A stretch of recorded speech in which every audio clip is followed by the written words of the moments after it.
The night shift has a strange way of pulling you into silence. A kind of silence that doesn't comfort, it watches. When the streets are empty and the air sits heavy, you begin to notice things. Things you wouldn't during the day. A creak in the ceiling, a flicker in the corner of your eye, a shape that wasn't there before. At first, you tell yourself it's nothing, just your mind filling in the blanks.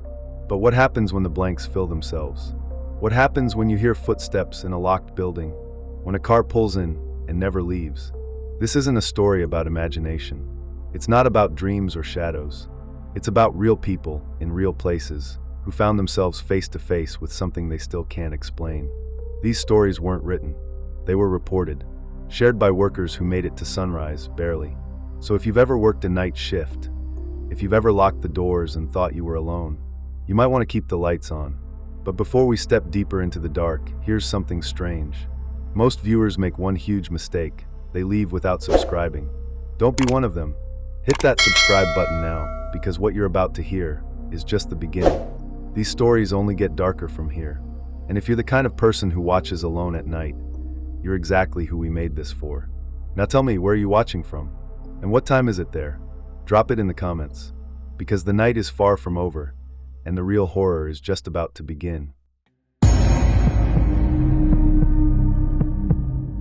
Marcus had only been on the job for a few months. 22, soft-spoken, didn't ask questions. He took the night shift at a rural gas station off a forgotten stretch of highway, miles from the next town in either direction. To most, it was the kind of job you took because you needed to disappear for a while. A quiet paycheck. Just you, a cash register, and the hum of vending machines. The station itself sat low between two hills, tucked just far enough off the road that you could miss it if you weren't looking. Fluorescent lights buzzed overhead like insects trapped in a jar. One of the bulbs in the ice machine never stopped flickering. The red neon open sign in the window didn't blink, it pulsed. Too slow, like a heartbeat. Marcus liked it, though. He kept to himself, cleaned the counters, restocked the candy, made a game of guessing what kind of driver would walk in based on the sound of their tires rolling over gravel. Trucker? Local? Someone running from something? You get good at reading people when you're the only one awake for 50 miles. But that night, there were no customers. Not one car pulled in. No truckers asking for coffee. No drunks looking for directions. Just silence. And then, at around 1:17 a.m., he noticed it. Across the road, just beyond the edge of the lot, parked between two bent road signs, was a car. Dark, old, looked like it hadn't moved in hours. At first, Marcus thought it was abandoned.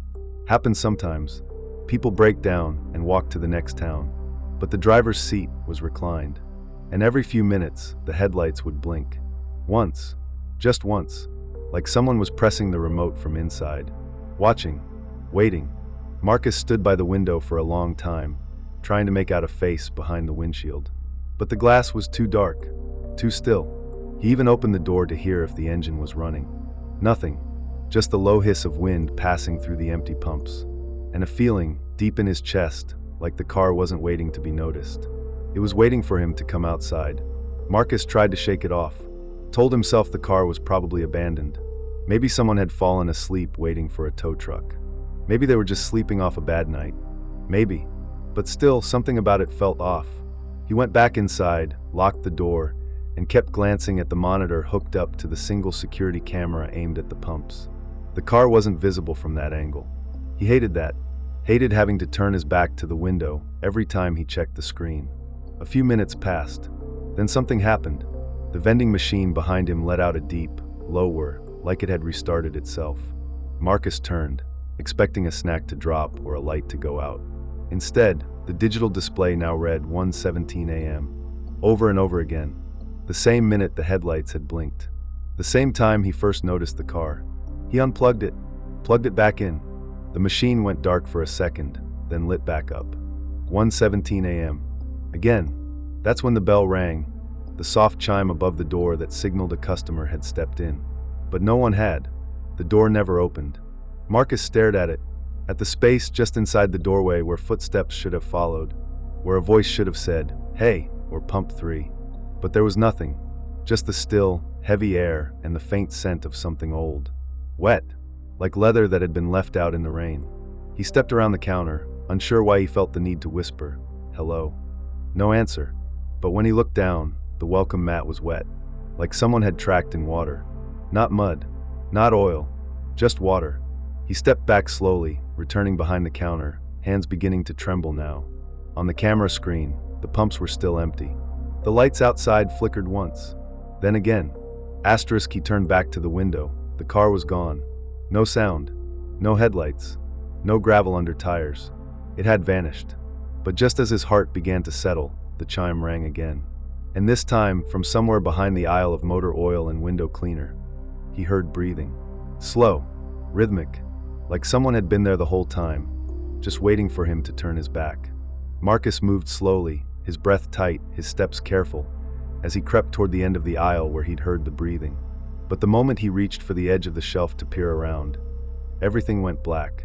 The buzz of the lights, the hum of the vending machines, the low droning of the cooler compressor in the back. Gone. The silence hit like a wall. A thick, unnatural silence that made his ears ring. Then came the sound. Footsteps. But not in front of him, not where he was looking. Behind him. Not heavy, not rushed.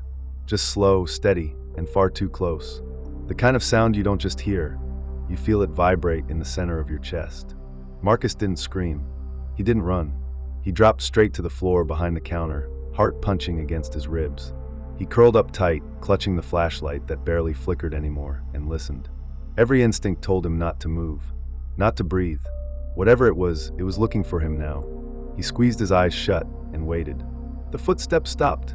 Then came a whisper, not a voice he recognized, not male or female, just wrong. It said something, he still doesn't remember what, but it sounded like it came from inches away, right next to his ear. When the power returned, everything came back at once. Lights. Hum. The vending machine whirring like nothing happened. Marcus stayed hidden for nearly 10 minutes before crawling to the back office to check the surveillance footage. He scrubbed through the feed. He watched himself pacing, walking to the window, checking the aisles. Then he stopped. Froze. There, on camera, was a moment he didn't remember. A full minute where Marcus stood near the register, talking. His mouth was moving. His head nodded. He even smiled once. But there was no one else there. He was alone the entire time. Morning came slow. The sun's first light barely touched the cracked pavement outside the gas station as the day shift arrived. Marcus was found sitting behind the counter, eyes wide and unblinking, staring at the surveillance monitor. He didn't speak, didn't move, just sat there, frozen in a moment between two worlds. The car across the street, still gone. When asked what happened, Marcus could only whisper one thing. I wasn't alone, but the cameras told a different story. They showed no one, no figure lurking in the shadows, no ghostly visitor, just Marcus alone. And then, something even more unsettling came to light. Reviewing the footage frame by frame, a faint shimmer appeared, like a ripple in the air, right behind Marcus when he was talking. A presence barely visible, something unseen, yet undeniably there. No one could explain it. No one could find it. Marcus quit that same day. But the gas station? It still sits there, flickering and waiting, just off that empty highway. And sometimes, when the night is quiet, the headlights blink, once, twice. Eric had worked dozens of warehouses. He was a quiet guy, contract inventory manager, in and out of jobs, no interest in office gossip or long conversations. The kind of man who preferred silence and didn't mind the graveyard shift. He liked numbers, checklists, quiet buildings with nothing but the low hum of ceiling lights and distant forklift beeps echoing through concrete halls. But this place, this warehouse was different. It was massive, the kind of place you could walk for 10 minutes and still be surrounded by steel shelves. The air was dry, the sound bounced off metal, and the security lights always seemed to flicker just once before holding steady. It was the kind of place that felt abandoned, even when it wasn't. His task was simple, an overnight audit of storage zones 30 through 50. Paperwork, barcode scans, inventory tallies. He moved through the units quickly, methodically, until he reached one labeled in red stenciled paint, Unit 47. That's when the jokes from earlier came back to him. Don't get locked in 47, a guy had laughed during handoff. It's always colder in there, probably cursed. Another added, yeah man. One guy quit after pulling a shift alone in that unit. Said he heard breathing. Eric wasn't superstitious. He didn't believe in ghosts, curses, or haunted freezers. But when he swiped his badge and the heavy door slid open, something shifted. The hallway leading into Unit 47 didn't just feel cold, it felt wrong. Like the air hadn't moved in years. His flashlight, fully charged just 20 minutes ago, began to dim as he crossed the threshold. No workers, no machines, just shelves, frost on the floor, and silence. Heavy pressing silence. Still, a job was a job. He walked in, closed the door behind him, and started counting. But somewhere deep in the unit, something else had started too. Eric had been inside Unit 47 for no more than 15 minutes when the first thing went wrong. He was halfway through counting rows of sealed containers when the temperature dropped. Not by a few degrees, but sharply, instantly. His breath misted in front of him. He looked down at the floor. Frost was creeping toward his boots, fast. Faster than it should have, like a silent spill of ice. He pulled his jacket tighter and turned back to the clipboard, trying to shake the feeling. It had to be a malfunction in the cooling system. It was a freezer unit, after all. But then, the lights above him flickered once. Twice. Then stopped altogether. Total blackness. He stood still. Perfectly still. Somewhere ahead of him, a soft dragging sound broke the silence. Not footsteps. Not machinery. Something slower. Something being pulled. It echoed through the racks like it had distance, like it was deep inside the unit, but getting closer. Eric tapped his flashlight. It stuttered to life, weak and pale. He swept the beam across the shelves. Empty. Nothing moving. He told himself to finish the scan and get out. He began calling out numbers quietly, anything to break the silence. Container 9128, container 9130. Then came the noise again. This time not dragging, but a sharp, metallic clatter, like something heavy falling from a high shelf. He flinched, turned quickly. Nothing behind him. Nothing on the floor. But now the containers were shifting. He froze as he noticed it. Row by row, the containers to his left had changed position, slightly off angle. Some turned, some now marked with smudges that looked like long, pale fingerprints across the frost. Fingerprints that hadn't been there 5 minutes ago. Eric backed up, whispering under his breath, "Okay, okay, just a prank, just someone messing with me." But the door was still shut, locked from the inside. And his radio? Static. Then he saw the monitor, the portable scanner screen still running his audit. A fresh entry had appeared on the log. New container, 9999, status, breathing. He didn't enter that. He didn't even know that code existed. He wasn't alone anymore. And whatever was with him wasn't there to be counted. Eric's hands were shaking now. Not from the cold, but from the realization that something had changed in that unit. That it was no longer just a cold room filled with steel and silence. Something was interacting with him. Responding. He stared at the scanner. New container, 9999, status, breathing. The screen glitched slightly, then flickered again, and the word breathing slowly changed letter by letter until it read, "Behind you." He spun around, nearly dropping the scanner. His flashlight beam trembled, tracing empty rows of shelves. The air was denser now, like it carried weight. And something else too. A smell. Metal. Like blood and old rust. Eric took a step back, then another. He didn't even realize he was whispering to himself until he heard his own voice break. "No one's here. No one's here." That's when he saw it. Down at the end of the aisle, something moved. Not walked. Not ran. Just shifted. Like it had always been there, but chose that moment to be noticed. A shape, tall but wrong. Too narrow. Like it was stretched. It hovered near the wall, almost blending into the shadows. But not quite. It pulsed faintly, like it really was breathing. Eric froze. His heart was pounding so loud he couldn't hear anything else. Then, in complete silence, the shape took a step forward, and another. Slow, measured, and impossibly quiet. Eric ran. He didn't look back. He didn't care about protocol, about the scanner, about finishing the audit. He just needed out. He sprinted past rows of metal, turned corners that suddenly didn't feel familiar. The layout had changed. He knew it had. That final turn he took earlier, it wasn't there anymore. There was just more shelving, more frost, more silence. Behind him, the footsteps began. Soft, uneven, but they followed.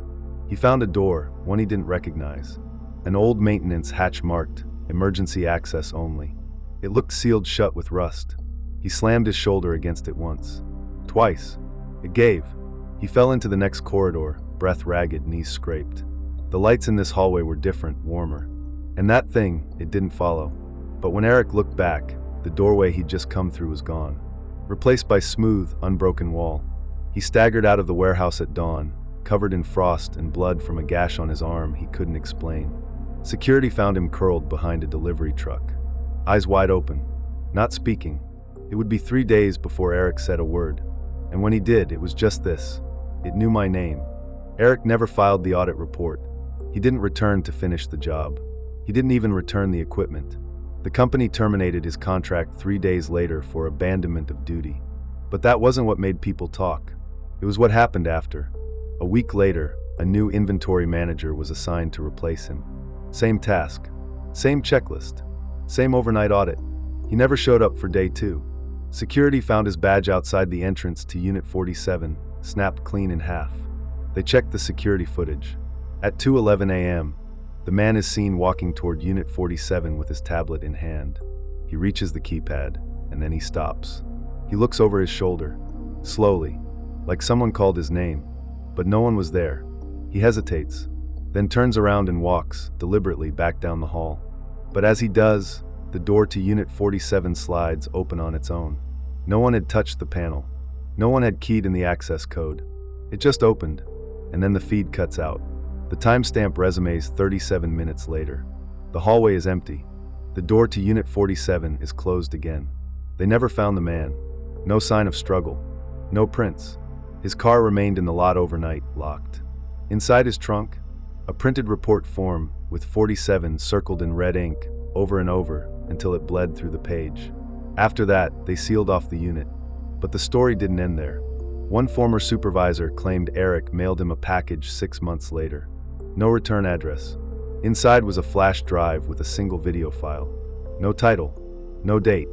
It was grainy, low resolution. Just a dim view of metal shelves from some handheld camera. For 2 minutes, nothing happens. And then a voice, Eric's voice, barely a whisper. I thought I was scanning containers, but it was scanning me back. The footage cuts to black. That was the last anyone ever heard from him. Unit 47 remains sealed to this day. But sometimes, on night shift rotations, new hires say they hear beeping. Like a scanner. Faint. Coming from the far end of the warehouse. There's nothing back there anymore. Just a wall. Lana was juggling 2 things, college classes by day and a part-time night job at the local automatic car wash.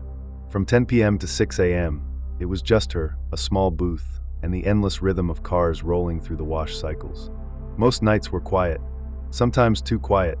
The steady sound of water sprays hitting metal, the low hum of the dryers, and the soft click of machines doing their work. Lana liked the solitude. It gave her time to think, to study during slow periods. But it also meant every creak, every drip of water, stood out sharp in the silence. That night, the air was heavier, thicker. The kind of weight that made her glance around more than usual. And then, just after midnight, a black SUV rolled into the entrance. It was a beast of a vehicle, windows so dark no one could see inside. No headlights, no lights at all. Just a silent shadow on wheels. Lana watched as it pulled in, slow, steady, until it stopped in the wash bay. The machines hummed to life, brushes spinning, water spraying. But something was wrong. The SUV didn't move forward to exit the bay. It just stayed there, still, silent. Lana's eyes narrowed. She checked the monitor again. The car wash cycle completed, the brushes stopped turning. But the SUV? It hadn't left, and it never would. The wash cycle ended like every other night. The brushes slowed, water stopped spraying, and the dryers kicked on with their familiar hum. Lana expected the SUV to roll out of the bay any second. But it didn't. She glanced back at the monitor, heart tightening. The screen showed the bay. Empty. No SUV. No vehicle at all. Confused, Lana rubbed her eyes and rewound the footage. Frame by frame, the camera told a different story. One that didn't match what she had just witnessed with her own eyes. The black SUV never actually entered the wash bay, but she swore she saw it. Felt it. Watched it pull in. A cold knot twisted in her stomach. That's when she noticed something new, water, dripping near the edge of her booth. Slow, irregular drops hitting the concrete floor. Lana stood, squinting into the dim light, and followed the trail. It led past the vending machine, past the drying section, and right to the empty wash bay where the SUV should have been. No car, just a dark, wet floor and the faint sound of dripping water. She turned sharply, startled by a sudden slam. The door behind her had shut, hard. The lights flickered once, twice. Then everything went black. The humming machines, the dripping water, even the faint air movement stopped. Lana was left alone with the silence and the darkness. Lana's breath caught in the pitch-black booth as the silence wrapped around her like a heavy shroud. No hum of machines, no dripping water, nothing but the pounding of her own heart echoing in her ears. She fumbled for the emergency light switch, fingers trembling, but the panel was cold, unresponsive. The darkness was complete. Then, from somewhere deep within the empty bay, a voice whispered her name. Not a shout, not a call, just a slow, deliberate whisper. Almost a breath. Lana, she froze. Her skin prickled. The air shifted, thickening, closing in. The voice came again, closer this time, just beyond the doorframe. Lana, panic surged. She spun toward the sound, but all she saw was black. A wet, cold sensation brushed her arm. She yelped, trying to pull away, but the darkness seemed to clutch tighter, colder. The booth door slammed shut behind her. She slammed her fists against the glass, her breath rapid and ragged. The lights flickered once, just for a moment, enough to reveal the outline of a tall, featureless figure standing in the wash bay, staring at her with empty, black windows where eyes should be. Then the lights died again, plunging her into darkness deeper than before. Lana screamed, once, twice, but the night swallowed her cries, and the car wash held its breath. When the morning shift arrived, Lana was nowhere to be found. The booth stood empty, lights flickering weakly as if sighing in relief. Her personal belongings were still there, her jacket folded neatly, her wallet and phone on the counter. But Lana herself? Gone. Security footage told a haunting tale.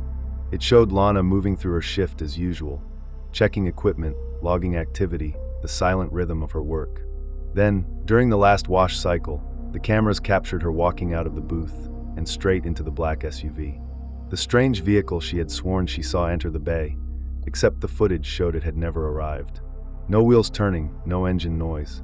Just Lana, stepping into thin air. No traces, no clues. Days later, when Lana finally reappeared, she was found curled inside the supply closet, soaked through and shaking, unable to explain where she'd been or what had happened. The wet footprints leading from the wash bay to the closet remained, a silent, chilling reminder. To this day, the car wash stands open for business every night. But some nights, when the wind is just right, workers say they hear the sound of water dripping, footsteps echoing through the empty bays, and a soft whisper calling a name, Lana. Lana, and the black SUV? It's never been seen again, but it's still waiting. They say night shifts are peaceful, but maybe that's just what they want you to believe. Now, I want to hear from you. Where are you watching from, and what time is it there? Let me know in the comments below. Which of these night shift stories chilled you the most? Have you ever worked overnight alone and experienced something strange? Share your story, I'm listening. If you love real horror stories that creep into your dreams, hit subscribe. More terrifying accounts, based on true experiences, are dropping soon. And remember, the night doesn't forget.